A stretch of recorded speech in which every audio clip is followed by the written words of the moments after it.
So, I'm going to talk to you about a family of languages, of a particular type of languages called relational languages. The family of languages that I'm going to talk to you about is the Kanren family of languages. Kanren is a Japanese word that means relation, hence this style of language. For people that don't know what relational programming means, relational programming is a style of programming that is very, very similar to that of logic programming. You might be familiar with the language called Prolog, which is one of the most famous logic programming languages. The difference between relational paradigm and logic paradigm is very, very subtle. And some might say that it's just a linguistic difference, it's just a different name for the same thing. But the way that the author of MicroKanren, which is the most popular dialect of the Kanren family, describes it is that relational programming is essentially logic programming, but without any extra logical or impure operations. So what tends to happen in languages like Prolog is that the search space becomes so big that users usually use constructs like cut, which is a construct to trim down the search space, which is inherently extra logical.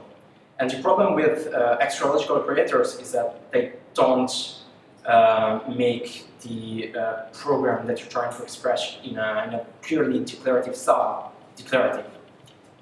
And it causes the way that you talk about these programs to be less powerful than otherwise it would be if you stuck with a purely logical style of programming. So this here is a very simple example of what MicroKanren looks like. And this code example is essentially saying for any Q and for any x and z, solve those three constraints. And those constraints are that x and z are equal, that z is equal to 3, and that q is equal to x. And give me a list of results for the possible value that q might have in those constraints. So we can clearly see that the only possible value that q might have in this set of constraints is 3, because x is equal to z and z is equal to 3, hence q is equal to 3. If you start looking into Kanren languages, you're gonna find a lot of different dialects, and it can be a bit confusing to figure out why there's so many and what the difference between them are. So I've tried to summarize a bit the main dialects of the language of the family here. So Kanren was the first implementation, and it was implemented sometime around 2003-2004 by Oleg Kizadov and Dan Friedman. And it was quite big, and it was quite powerful, very close to Prolog in the number of features that it supported. Sometime later, around 2005-2006, there was a book called The Resonance Schema, written by Dan Friedman, Oleg again, and Will Bird. And that book used a very reduced, a very minimal version of Kanren that was suitable for teaching, hence the name MicroKanren. A bunch of other variations of MicroKanren came out around 2009-2010. So we have cKanren, which is MicroKanren, but with support for constraints over finite domains. So stuff like is x bigger than 10. Then we have AlphaKanren, which is MicroKanren extended with capabilities for nominal logic, which is a concept that turns to be quite useful when implementing stuff like theorem provers.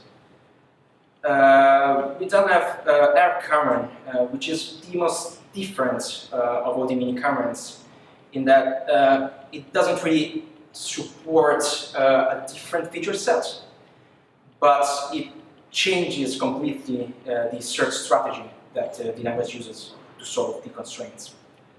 And mini-Kanren and all the Kanrens until then used finite breadth first search, while rKanren uses a guided search, so you can kind of assign weights to the different paths to traverse of the state space.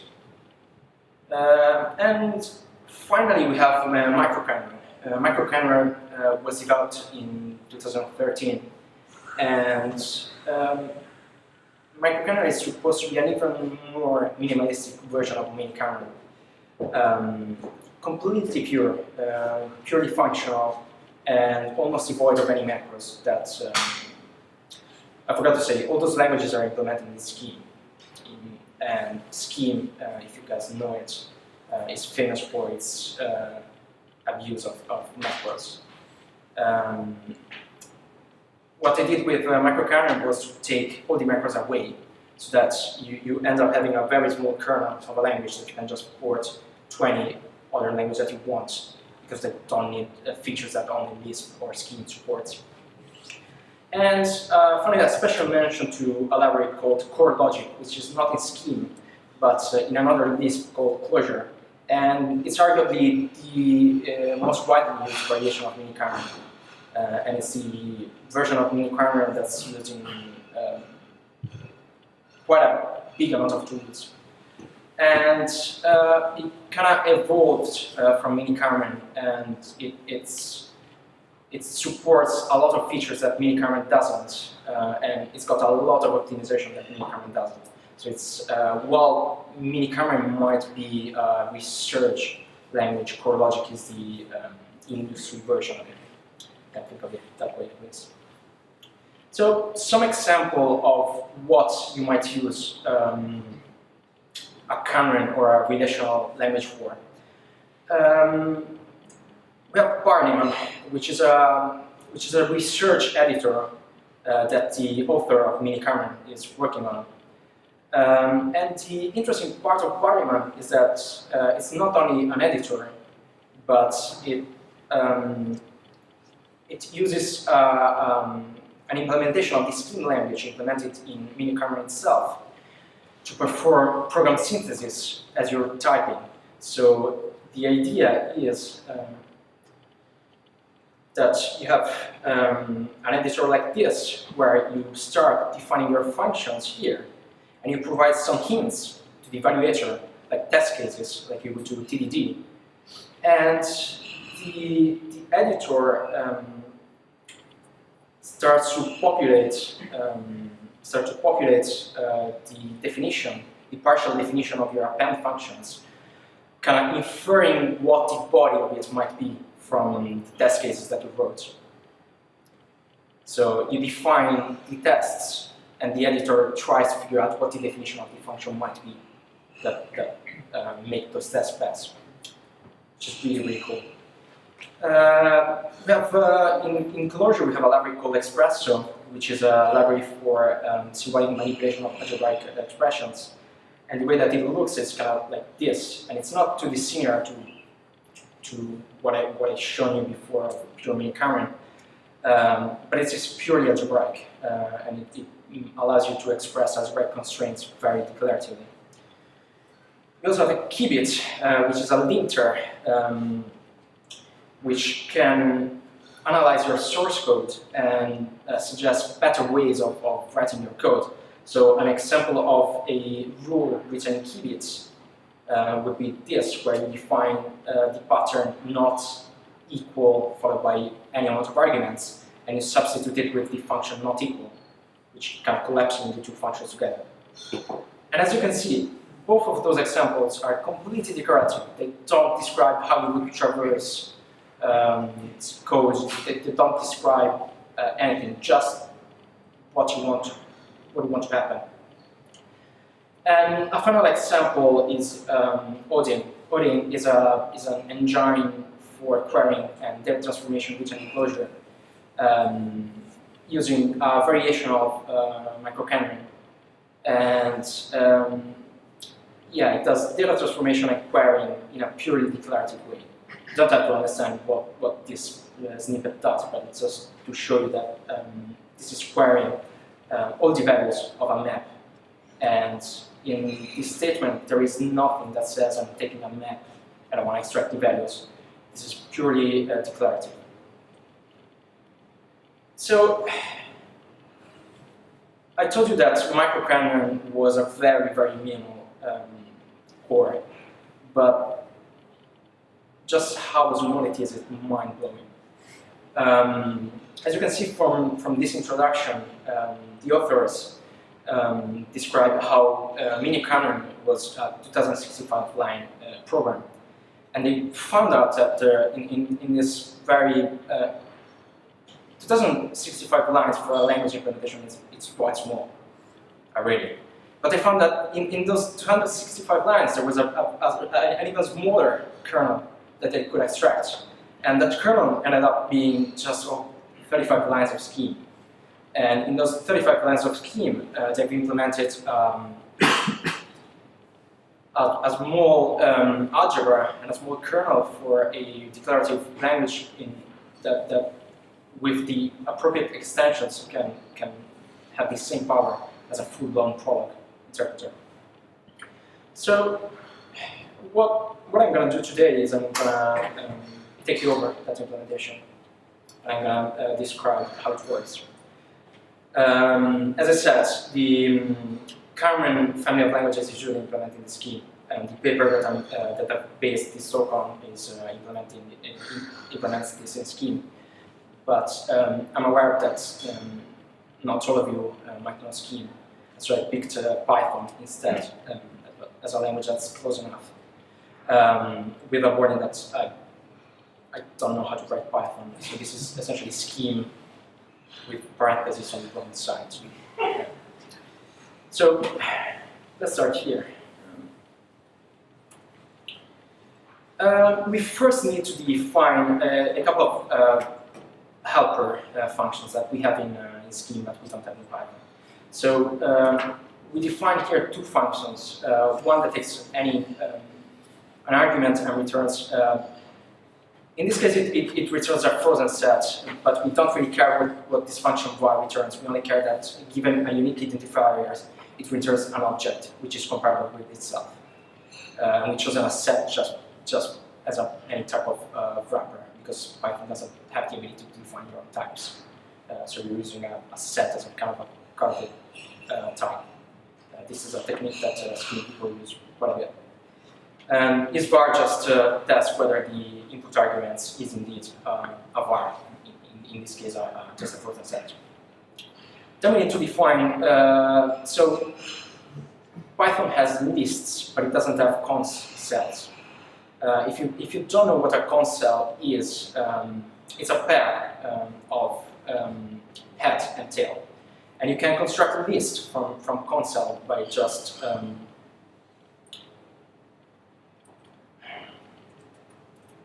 nesting consoles.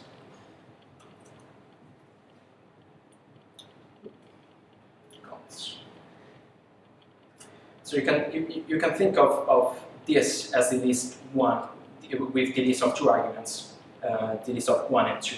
And in this case, we use none as the terminator argument. So when the second argument to our tuple is none, we know that we've reached the end of the list. The advantage of using conses over lists is that with concells you can define impure lists. So lists where the tail argument is not a list itself. Like, for example, this, which isn't representable as a list. It doesn't make sense for a list to have the first argument equal to 1 and the rest of the arguments equal to 2, because 2 is not a list. But it turns out that it's quite useful for us to be able to represent constants. And we'll see why later. And we have just helper functions to extract the first arguments of the console using head, and the tail using tail. And this comes just to test whether an input argument is a console. Finally, we have extend, which just takes a Python dictionary makes a copy of it and inserts a new key into it. This is because we kind of need immutable data structures, and Python doesn't really have them. So, with that said, the first thing that we need to define is a resolve function. So this function takes a dictionary, and it takes a term. A term can be either a var or any constant argument, so a string or an integer. And what this function does is it checks whether the term passed to it is a var. And if it is a var, do we see that var in the substitution map? If we do, then we get the value associated with that var, and we repeatedly try to resolve it. If the term isn't a var, or if it is a var but we don't have it associated in the substitution map, then we just return it. So the way that this works is, suppose that we have a substitution map that maps the var identified by 1 to the var identified by 2, and then the var identified by 2 to the constant 3. We want resolve of that var to return 3. And this is exactly what it does. With this resolve function, one thing I forgot to say is that all the different papers that describe different Kanren languages have very similar operators, but often with different names, which is kind of confusing when you try to read the literature. So what I've done here is I've put on a comment the names that the paper that I'm citing uses, and I'm using different names that I picked from one of the latest papers, which I think make much more sense than the one used in this one paper.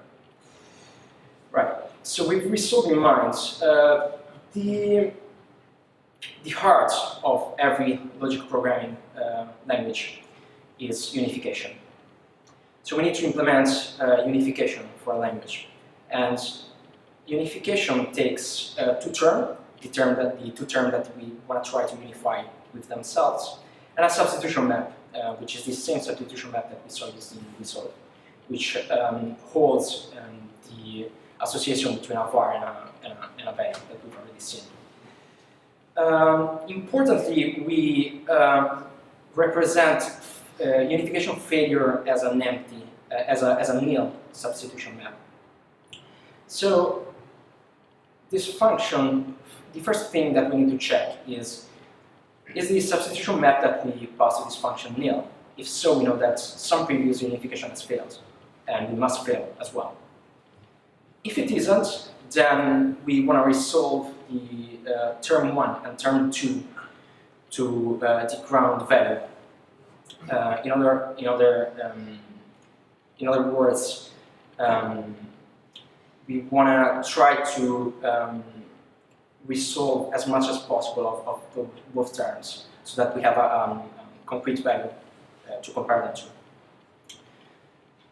Once we resolve them, we check whether they're both var and they're both equal. If that's the case, then we have nothing to do and we just return the substitution map as we have it. If just the first term is a var, then we extend the substitution map with a mapping from the first var to the second. Conversely, if the first term is a constant and the second term is a var, then we extend the substitution map with a mapping of the second term, which is a var, to the first term, which is a constant. And we also want to, so this is all fine, but this only deals with singleton, either values or vars. We want to extend this language to be able to work with a collection of values, a collection of constraints. So we need to also test whether the term 1 and term 2 are lists. And if they are, then we just try to unify the head of the first list with the head of the second list, and recursively we try to unify every tail of the first list with every tail of the second list. If term 1 and term 2 are neither vars nor lists, then we check whether they're equal, and if they're equal, we just return the substitution map. And if they're not, this is the same as if there was a return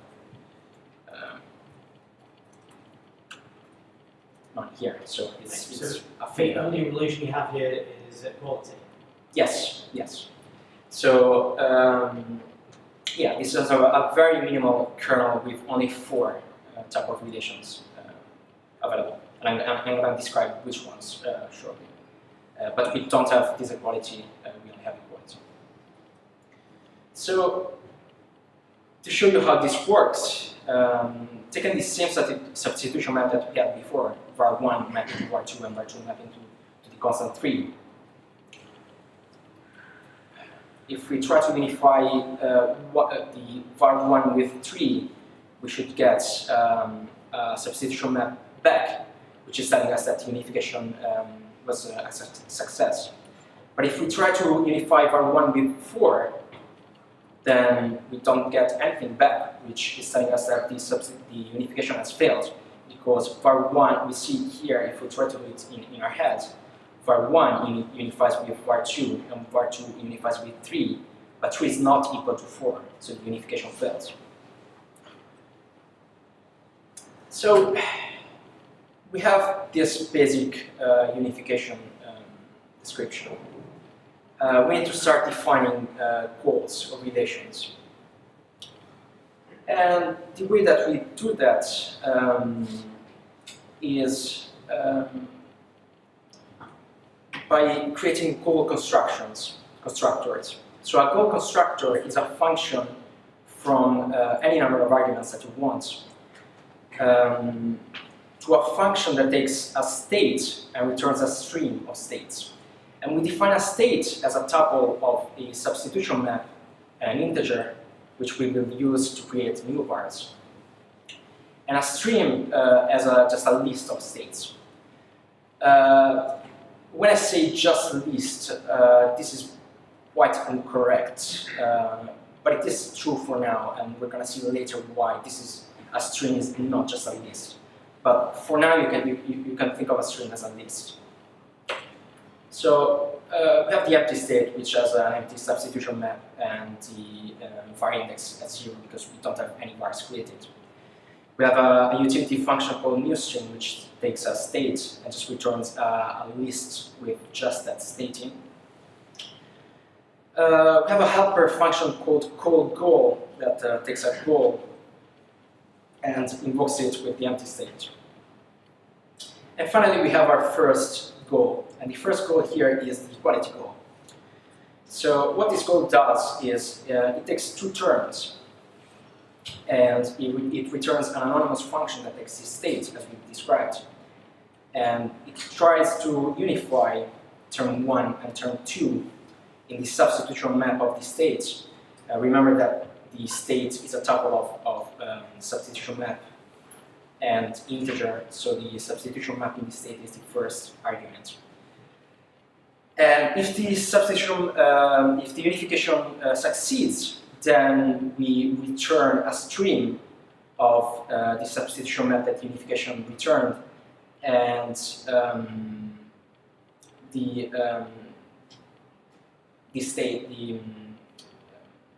same index, because we haven't created a new var. And if it doesn't, just remember that Python has an implicit else return none. So if this if fails, then we just return failure, which is the null value. It works by invoking this very simple goal.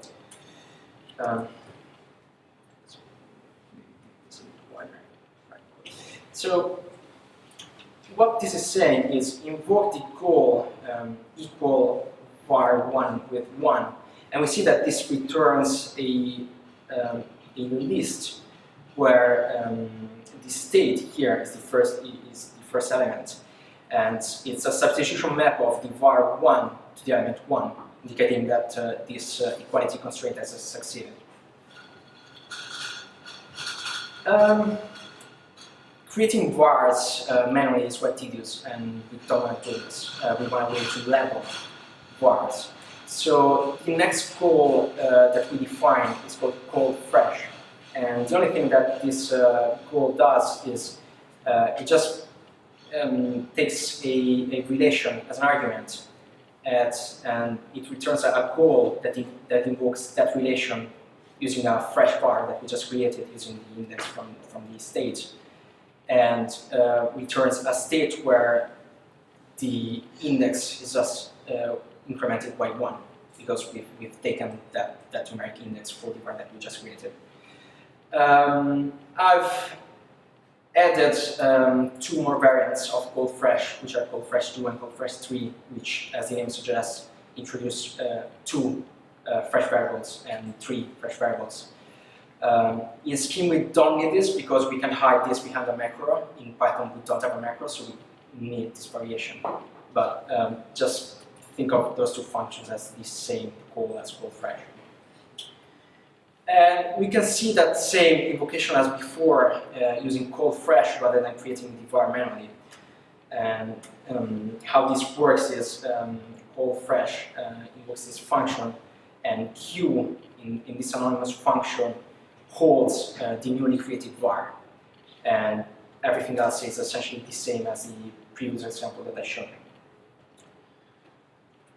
So this is all fine, but the goals that I've described to you until now just deal with equality and introduction of new variables. They're not really interesting. You can't really do that many interesting stuff with it. So the remaining 2 goals that MicroKanren uses are logical disjunction and logical conjunction. And to implement those, we need 2 helper function. We need an append function that takes a stream, that takes 2 strings and appends 1 string to the end of the other. This is, at the moment, this implementation is literally the same implementation as this concatenation. But we're gonna see why there is an M plus in the name rather than concat, for example. And we also need this mapend function that takes a call and a stream and applies that call to every value in the stream. You can think of it as, I don't know if your language has a mapcat or concat map. This is essentially that function. And with append and mapend, we can define those 2 goals. So this junction goal, which we call either, is a goal that takes 2 goals and return a stream which succeeds if either one of the 2 goals succeeds.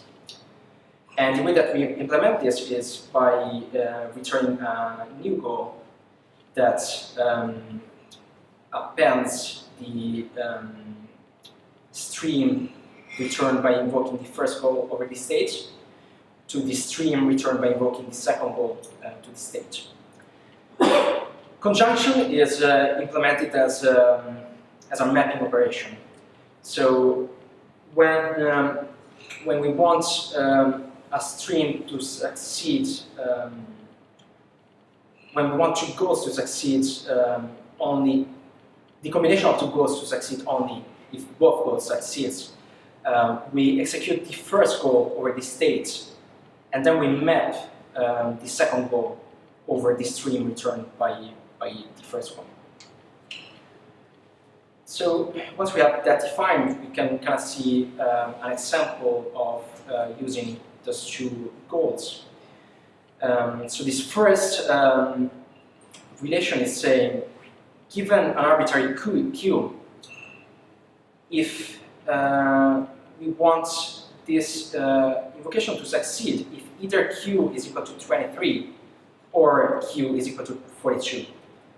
And if we execute it, we see that we return a stream where the var1 is bound to the value 23, and a second state where the var0 is bound to 42.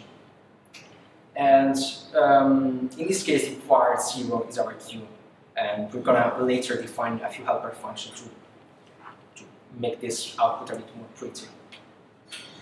We can see how conjunction works by defining a goal that says we want to return success if both Q is equal to 24, to 23, and to 42. And we can clearly see that this doesn't return a string because there is never a value that is equal to both 23 and 42. For example, that succeeds is a relation where we want to say Q has to be both equal to 23 and 23 itself. And if we try to invoke that, then we get a string where the var0 is correctly bound to just 23. So we have defined 4 goals at the moment. We have defined logical disjunction and conjunction. We have defined equality, and we have defined a goal that introduces fresh words. This is it. This is the kernel of MicroKanren. This is what just everything that's necessary to implement our logic engine. Clearly, this isn't enough for a decent UI, for a decent content of a language. But we're going to try to create a better one now. So, the way that we defined those goals has some issues. And the reason is that a lot of relational programs, a lot of logic programs have this property of divergence. So it's really, really easy to, and often unavoidable, to define logic programs where trying to get at the value of a constraint results in infinite computation. And a stupid example of this is here. So we have a goal called 5s, which a goal constructor called 5s, which returns a goal that succeeds if x is equal to 5, or if the invocation of the 5s relationship succeeds. So you can clearly see how this has an infinite recursion in it. And the way that we invoke this is just not going to work.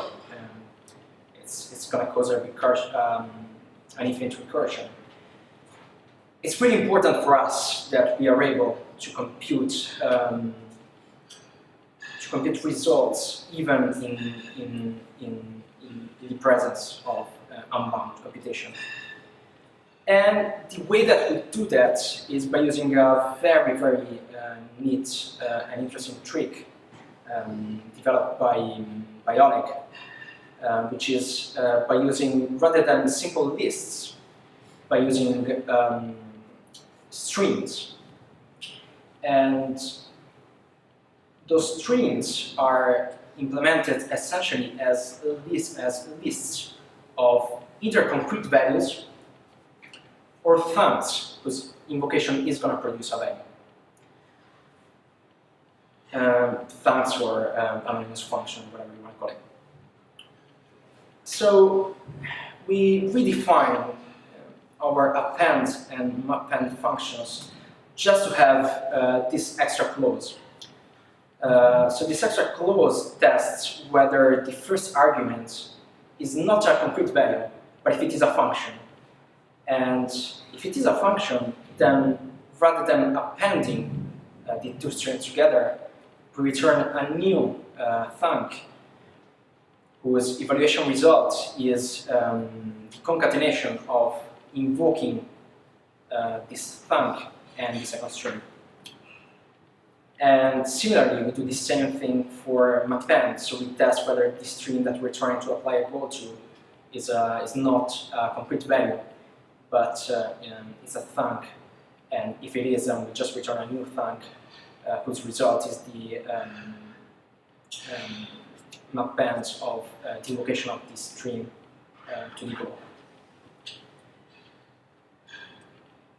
So this is fine, but this is not enough because we've defined a way to consume strings, but we're still not constructing strings, we're still operating on lists.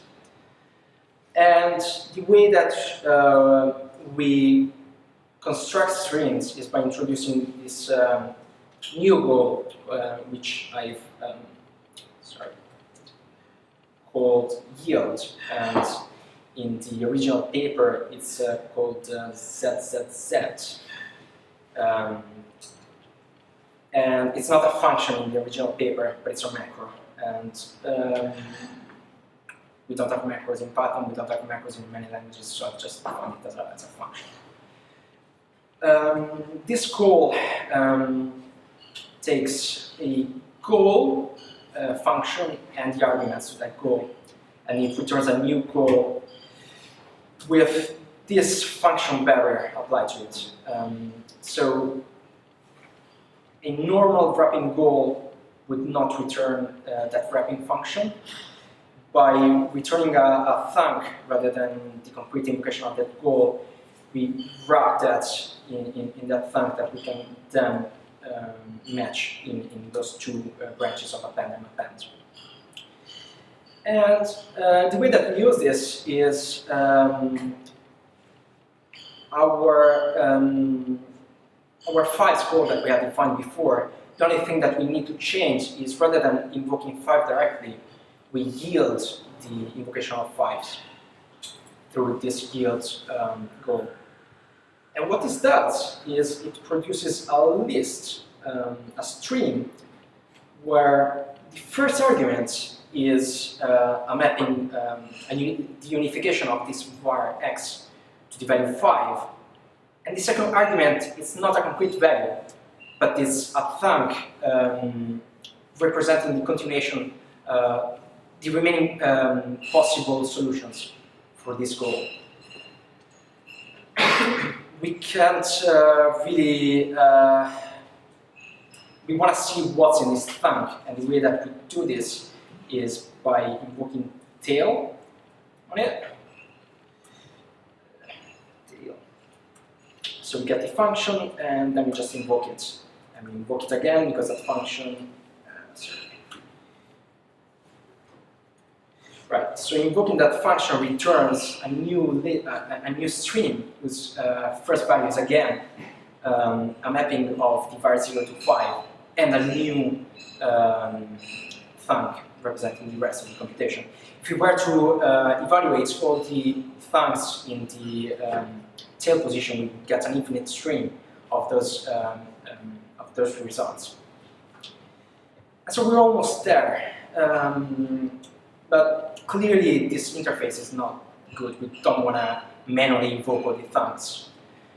So we define a helper function called pool, which recursively tries to test whether an input argument is a thunk, and if it is, it invokes it and it pulls again, because we could have the case where we have a thunk of a thunk of a thunk of potentially infinite number of nested thunks, and this is used to resolve them. And if it isn't, we just return, it's already a concrete value, so we just return that concrete value from the stream. And then we have take, which just traverses the stream, invoking pool on every argument of this string. And so the interface that we would use here is, here we have the same goal as before, but we want to take 3 solutions to this goal. So we invoke take 3, and we see that we get a stream of 3 identical unification results. But we could invoke it with any number that we want. This is an infinite builder of the value 5, essentially. Let's try to define a slightly more interesting goal. So we defined a goal called 6s, which is identical to the goal called 5s, but just unifies with 6 rather than 5.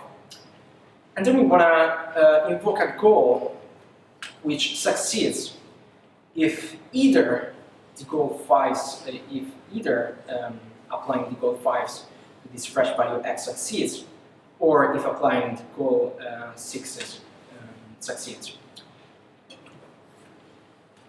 And so, if we try to do this,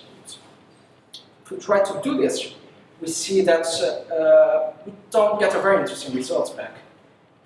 We get an infinite string that will always ever produce 5, because we're concatenating 2 infinite strings, and so we're never going to finish consuming the first string before we reach this string, which unifies with 6.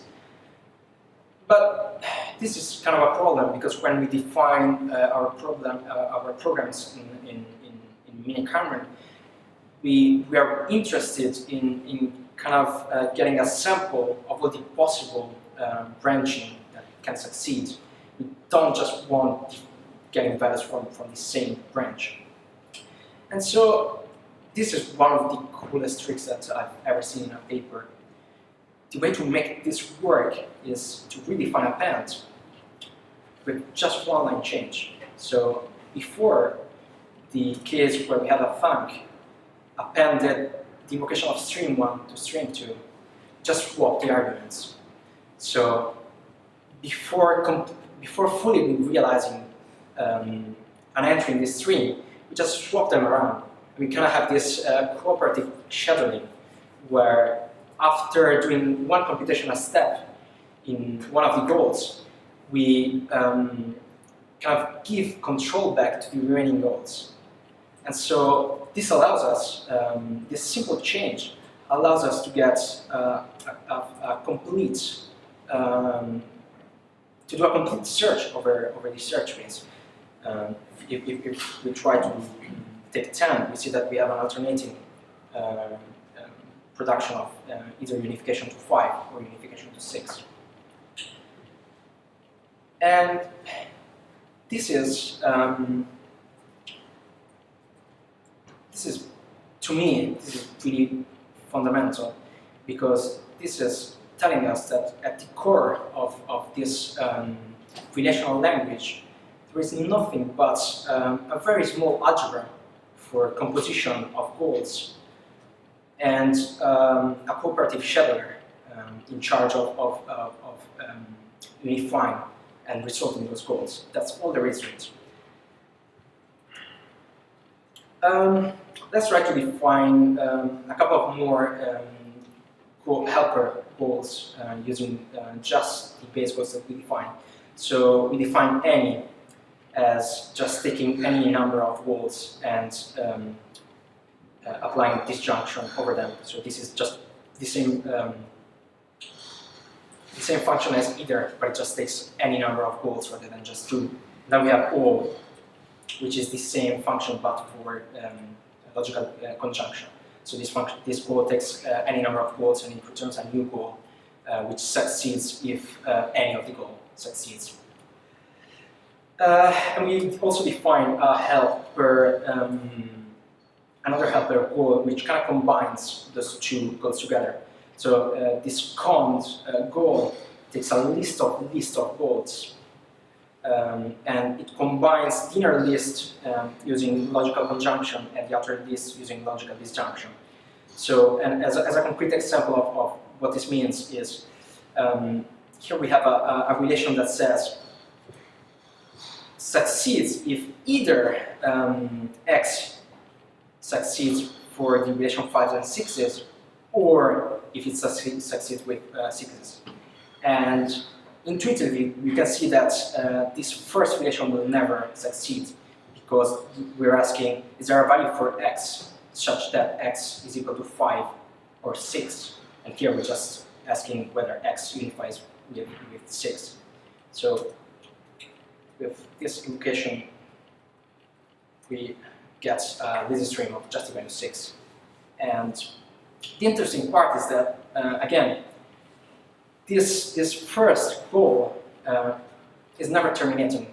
We cannot say that it will never.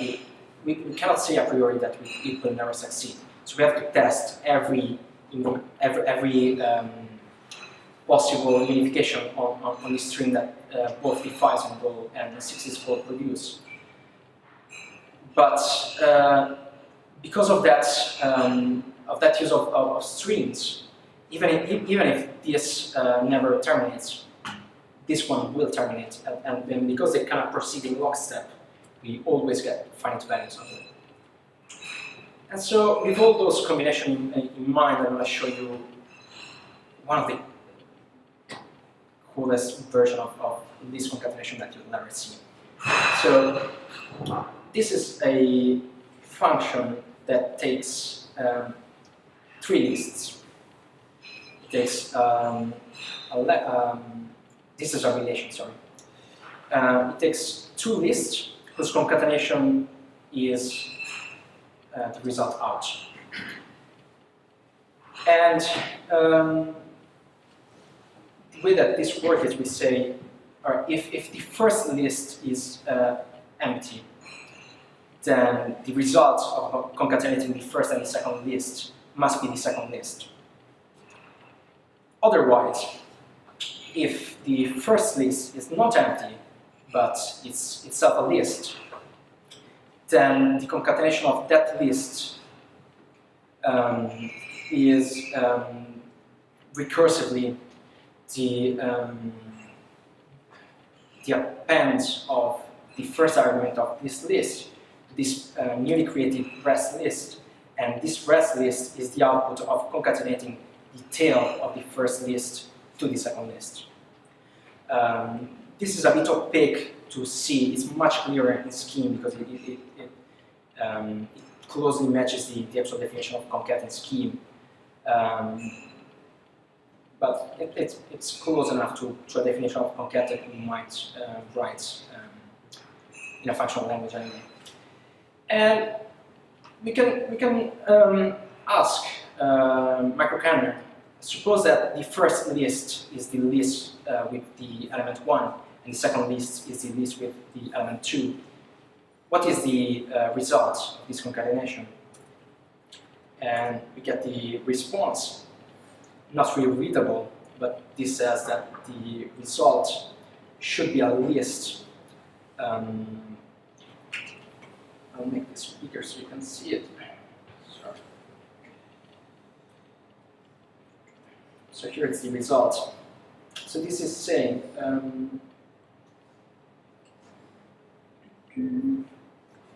so we have the result in the variable number 0, and this is saying that the result of this concatenation is the list of the var 1, which resolves to 1, and the var 3, which resolves to the list 2 and none.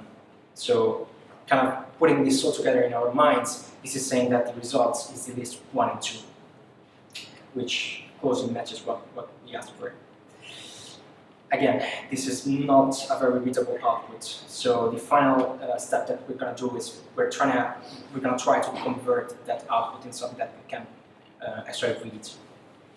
And to do that, we're going to define this deep resolve function, which just performs term resolution as using that resolve function that we saw in the first slide, and recursively resolves every term in a list. And we have this function redefine that just causes the state to be resolved over the first var. And then we have a run function that takes a number of results that we're going to get back and a goal, and invokes that goal and redefines it doing this deep resolution. This is implementation details of a front end of MicroKanren. It's not really important. But with this defined, we can see that same goal invoked through run rather than manually. We can see that we get a string which is more easily readable. So we get the result that the concatenation of the list with the element 1 with the list of the element 2 is the list 1 and 2. But remember how I said earlier that with logic programming, with relational programming, the very interesting parts of relational programming is that because it's completely pure, we have a specification of a program that we can run in any direction that we want, essentially. So something that we can ask MicroKanren is, given the list of the element 1, what is the list that concatenated to this one would produce the list 1 and 2? And if we try to ask that, then we get the list 2 back, because we know that concatenating this with the element 1 and the list with the element 2 produces the list of 1 and 2. But even cooler is if we ask them, if we ask it,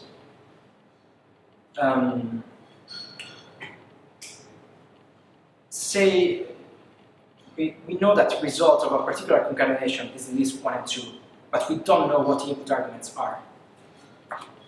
And so this is what we're saying is, for any Q who's our result, and for any arbitrary A and B, we solve a goal where the result, the concatenation of A and B produces the list 1 and 2.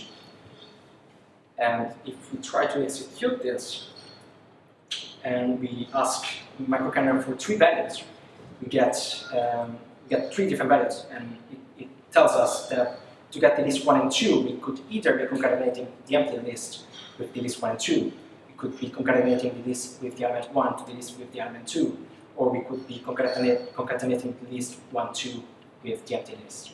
Does this terminate after 3 responses, or what happens if you try and take 4? It just returns 3, because there's no more possible solutions. So yeah, this is everything that the paper describes. This is the small MicroKanren kernel plus the interface for kind of getting a better user experience using it. The full code for this is just over, it's just 169 lines, but the scheme version is 58 lines. And as they promised, if we take all the new lines away, that's 35 lines. If you're interested in